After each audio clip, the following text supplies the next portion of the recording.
एक शायर जिसकी शायरी ने बड़े बड़े हुक्मरानों की हुकूमत को हिला दिया, उसी शायर की एक नज़्म दस्तूर हबीब जालिब। नज़्म मुलाहिज़ा कीजिए।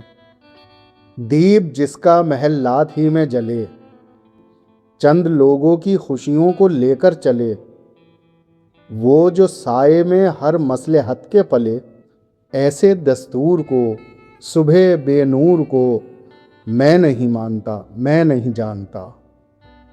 मैं भी खाइफ नहीं तख्ते दार से, मैं भी मंसूर हूँ कह दो अगयार से। क्यों डराते हो जिंदा की दीवार से, जुल्म की बात को जहल की रात को मैं नहीं मानता, मैं नहीं जानता।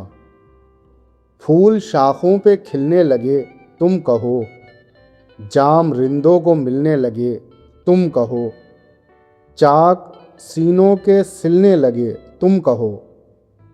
इस खुले झूठ को, जहन की लूट को मैं नहीं मानता, मैं नहीं जानता।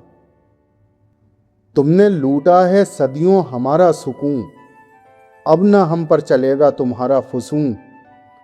चारागर दर्दमंदों के बनते हो क्यों, तुम नहीं चारागर कोई माने मगर मैं नहीं मानता, मैं नहीं जानता।